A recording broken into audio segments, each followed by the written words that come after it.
이스라엘 백성들이 40년에 걸친 광야 생활을 마쳤을 때 모세가 이스라엘 백성들에게 이렇게 말했습니다. 내 하나님 여호와께서 너희 가운데 내 형제 중에서 너를 위하여 나와 같은 선지자 하나를 일으키시리니 너희는 그의 말을 들을지니라.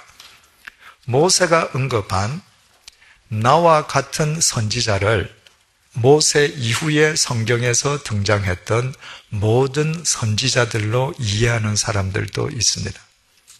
그러나 모세는 분명하게 하나님께서 나와 같은 선지자 한 사람을 세우실 것이라고 단수로 말을 했습니다. 그 한 사람의 선지자는 인간을 죄와 사망으로부터 구원하시기 위해서 이 땅에 오실 메시아 예수 그리스도셨습니다.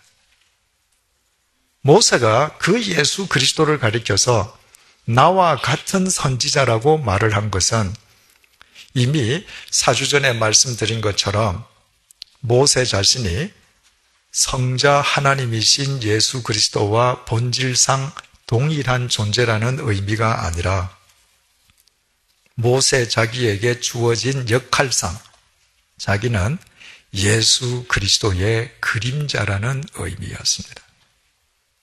한 인간의 삶이 예수 그리스도의 그림자로 엮어진다는 것은 얼마나 대단한 일입니까? 대체 모세가 어떤 삶을 살았기에 모세 스스로 자신을 예수 그리스도의 그림자로 인식하고 있었겠습니까? 오늘 본문이 그 해답을 제시해주고 있습니다. 본문 38절 말씀을 보시겠습니다. 시내산에서 말하던 그 천사와 우리 조상들과 함께 광야 교회에 있었고 또 살아있는 말씀을 받아 우리에게 주던 자가 이 사람이라. 모세는 하나님을 인격적으로 만난 이후에 살아계신 하나님으로부터 하나님의 말씀을 받아 그 말씀을 이스라엘 백성들에게 전해주는 말씀의 삶을 살았습니다. 모세가 하나님으로부터 받았던 말씀이 얼마나 많았던지 출애굽, 창세기, 출애굽기, 레위기, 민수기, 신명기로 기록된 그 모든 말씀은 무려 구약 성경 분량의 4분의 1, 성경 전체의 5분의 1에 해당한다고 말씀드렸습니다. 이런 관점에서 모세는 말씀이 친히 육신이 되시어서 당신의 삶으로 하나님의 말씀을 들려주시고 보여주셨던 로고스이신 예수 그리스도의 그림자라 말하기에 충분했습니다. 또 35절이 이렇게 증언하고 있습니다.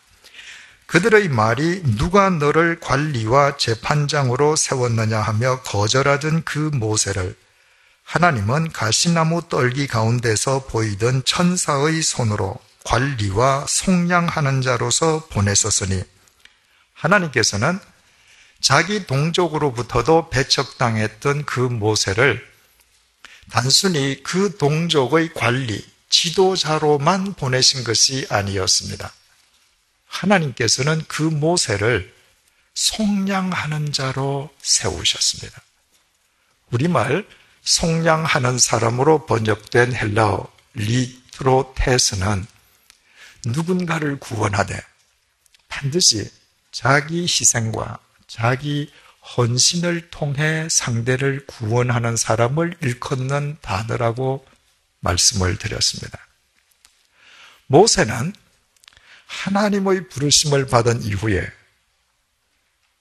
이 세상을 떠날 때까지 단 한 번도 자신을 위해서, 자기의 유익을 위해서, 자신의 이득을 위해서 산 적이 없었습니다.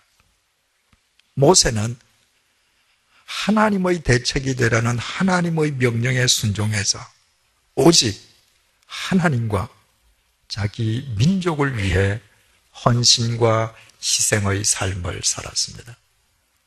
모세의 헌신 위에서 이스라엘 백성들은 하나님에 의한 출애굽의 구원을 얻을 수 있었고, 모세의 희생의 토대 위에서 이스라엘 백성들은 40년에 걸친 광야 생활을 마칠 수 있었습니다.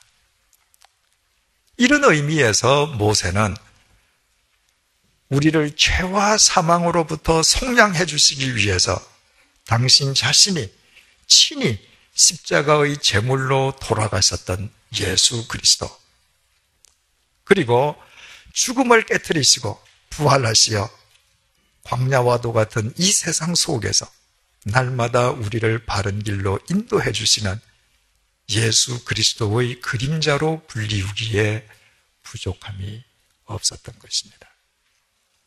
이미 말씀드린 것처럼 유한하기 짝이 없는 한 인간의 삶이 성자 하나님이신 예수 그리스도의 그림자로 엮어진다는 것은 참으로 대단한 일이 아닐 수 없습니다.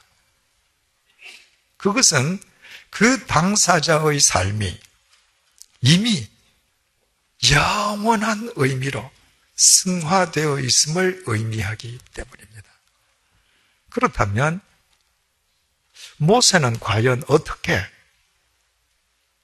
예수 그리스도의 그림자가 되는 삶을 그토록 성공적으로 살 수 있었겠습니까? 모세가 80세의 나이가 될 때까지 지닌 것이라곤 마른 막대기 하나밖에 없는 빈 털털이였기 때문입니다. 더 정확하게 말씀드리면 하나님의 부르심을 받은 이후 40년 동안 이스라엘 백성을 인도하고서도 모세는 변함없는 빈 털털이였기 때문입니다. 다시 말씀드리면 모세는 인생이란 빈손으로 왔다가 빈손으로 가는 게르솜, 나그네에 지나지 않음을 바르게 깨닫고 그것을 자기 삶으로 실천하는 신앙인이었기 때문입니다. 나이 80세에 출애굽의 지도자가 되었던 모세는 남자 가장의 수만 무려 60여만 명에 달하는 이스라엘 민족의 지도자로 살았습니다. 그 기간이 무려 40년이었습니다. 한 민족의 최고 지도자의 자리를 40년 동안 지킨다면 최고 지도자인 그에게 주어진 권력이 얼마나 막강했겠습니까? 뿐만 아니라 이스라엘 백성들이 시내 광야, 시내산 아래 당도했을 때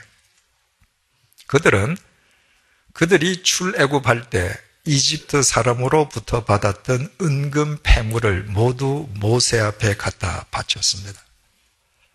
하나님의 명령을 따라서 하나님께 제사 드릴 성막을 그 은금 폐물을 재료로 하여 만들기 위함이었습니다. 무려 60만 가구가 그들이 지닌 은금 폐물을 모세 앞에 갖다 바쳤다면 그 양은 또 얼마나 컸겠습니까? 만약 그때 모세가 조금이라도 자기에게 주어진 권력 그 자체에 집착했더라면 자기 관할 하에 있는 그 엄청난 양의 은금 폐물을 자기 삶의 목적으로 삼았더라면 모세는 결코 예수 그리스도의 그림자가 될 수 없었을 것입니다. 모세는 자기에게 막강한 권력과 엄청난 재물이 자기 관할 하에 있었음에도 불구하고 그것들을 위한 청지기로 살았을 뿐 단 한 번도 그것들의 노예가 된 적이 없었습니다. 빈손으로 왔다가 빈손으로 가는 게르솜이 인생임을 알고 있는 모세에게 이 세상의 것이란 그 무엇이든 하나님을 위한 도구일 뿐이요, 그 자체가 그의 삶의 목적일 수가 없었기 때문입니다.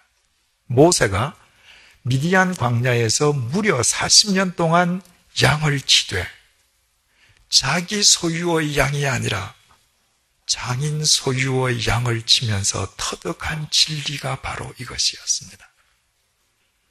그래서 모세는 자신이 지은 시편 90편 3절을 통해서 이렇게 고백하고 있습니다. 주께서 사람을 티끌로 돌아가게 하시고 말씀하시기를 너희 인생들은 돌아가라 하셨사오니.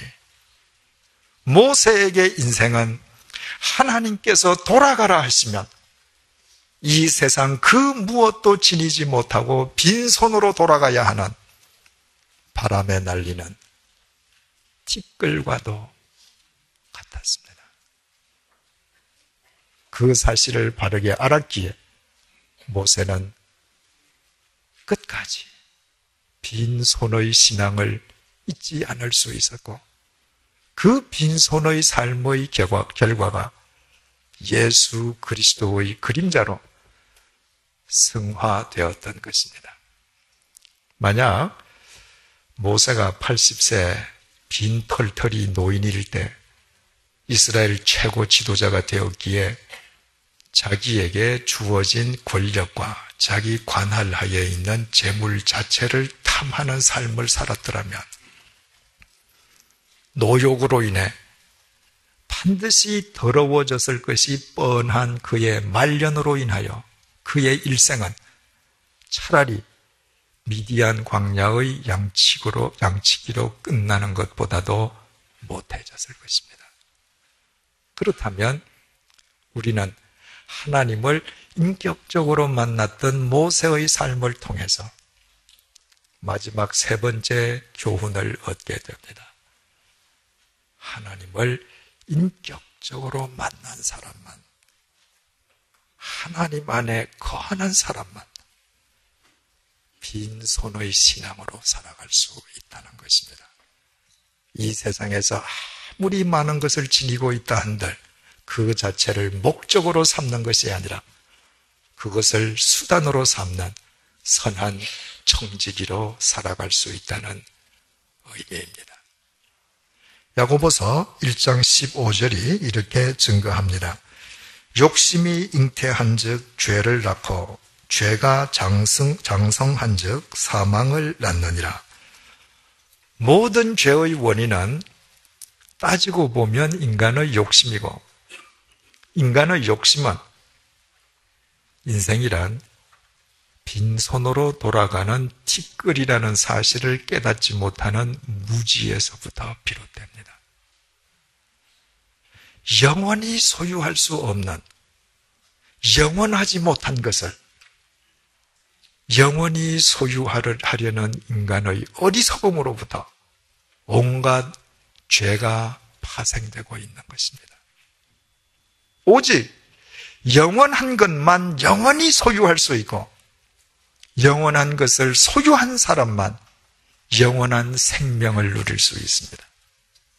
그 영원한 것은 두말할 나위도 없이 영원하신 하나님의 영원하신 말씀입니다.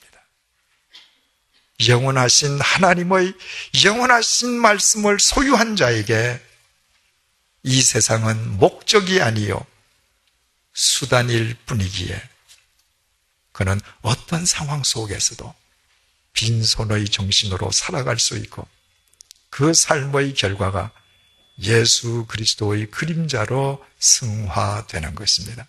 바로 그 사람을 통하여 예수 그리스도께서 밤낮으로 역사하실 것이기 때문입니다. 오늘은 죄와 사망으로부터 우리를 속량해 주시기 위해서 예수 그리스도께서 십자가 위에서 당하셨던 고난을 기리는 고난주일입니다. 우리 모두 믿음의 눈으로 십자가에 못 박히신 예수 그리스도를 바라보십시다. 왜 예수 그리스도의 손에, 왜 예수 그리스도의 발에 못이 박히고 그분이 피를 흘리셔야만 했습니까? 영원하지 못한 것을 영원히 소유하려고 영원하지 못한 것을 쫓아다니고 그것을 움켜쥐느라 우리의 손과 발이 지은 죄값을 주님께서 치러주시기 위함이었습니다. 여러분들께서는 예수 그리스도께서 십자가 위에서 흘려주신 보혈 속에서 우리의 손과 발이 지은 모든 죄가 깨끗하게 씻겨졌음을 진정으로 믿으십니까? 그렇다면 그 믿음이 어떤 증거로 드러나야 하겠습니까? 갈라디아서 5장 24절이 답해주고 있습니다. 그리스도 예수의 사람들은 육체와 함께, 그리스도 예수의 사람들은 육체와 함께 그 정욕과 탐심을 십자가에 못 박았느니라. 사랑하는 교우 여러분, 우리가 진정 예수 그리스도의 고난으로 구원받았음을 믿는다면 영원하지 않은 것을 영원히 소유하려고 영원하지 못한 것에 대해서 우리의 눈을 멀게 했던 우리의 탐심과 정욕을 예수 그리스도 안에서 십자가에 못 박으십시다. 그 탐심과 정욕의 하수인 노릇을 했던 우리의 손과 발을 예수 그리스도 안에서 십자가에 못 박으십시다. 그리고 부활하신 예수 그리스도께서 못자국이 선명한 당신의 빈손을 제자들에게 부활의 증거로 보여주셨듯이 십자가의 자국이 새겨진 빈손으로 이 세상을 살아가십시다. 빈손의 믿음을 지닌 자만 이 세상 속에서 아무리 많은 것을 지녀도 선한 청지기로 살아갈 수 있습니다. 빈손의 마음을 지닌 자만 그 빈손으로 예수 그리스도를 온전히 붙잡을 수 있습니다. 빈손의 정신으로 살아가는 사람만 진리를 위해 자기 삶을 두려움 없이 던질 수 있습니다. 빈손의 의지로 살아가는 사람만 주님을 위해 이 세상의 핍박과 고난을 두려워하지 않습니다. 우리가 그와 같은 삶을 살 때 마치 모세가 예수 그리스도를 가리켜 나와 같은 선지자라고 고백했던 것처럼 우리 자신 역시 날마다 예수 그리스도를 닮는 예수 그리스도의 그림자로 성화될 것입니다. 주님께서 우리의 빈손을 당신의 빈손으로 사용하실 것이기 때문입니다. 기도하시겠습니다.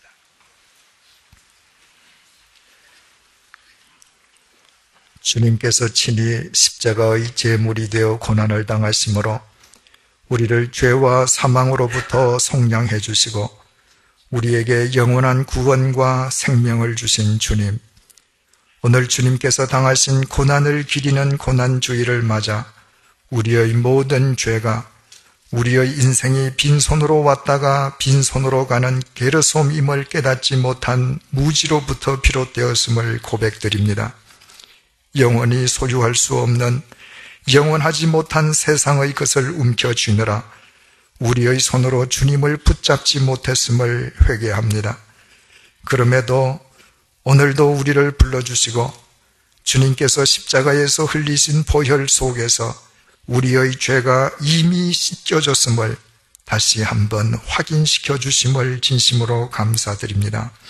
이제 구원받은 그리스도인답게 우리의 탐욕과 정욕을 예수 그리스도 안에서 십자가에 못 박게 하여 주옵소서. 탐욕과 정욕의 도구였던 우리의 손과 발을 예수 그리스도 안에서 십자가에 못 박게 도와주옵소서. 못자국이 새겨진 빈손으로 부활하게 도와주옵소서.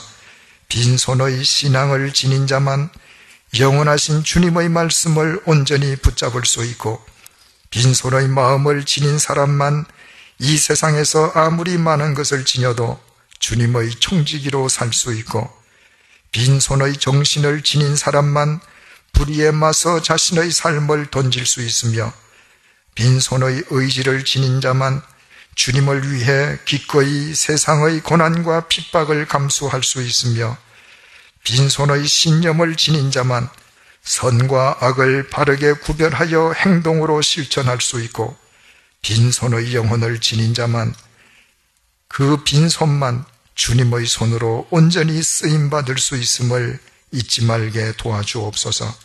그리하여 못자국이 새겨진 빈손으로 살아가는 우리 자신이 날로 예수 그리스도를 닮게 해주시고, 우리의 삶 자체가 예수 그리스도의 그림자로 승화되게 하여 주옵소서. 예수님의 이름으로 기도드립니다. 아멘.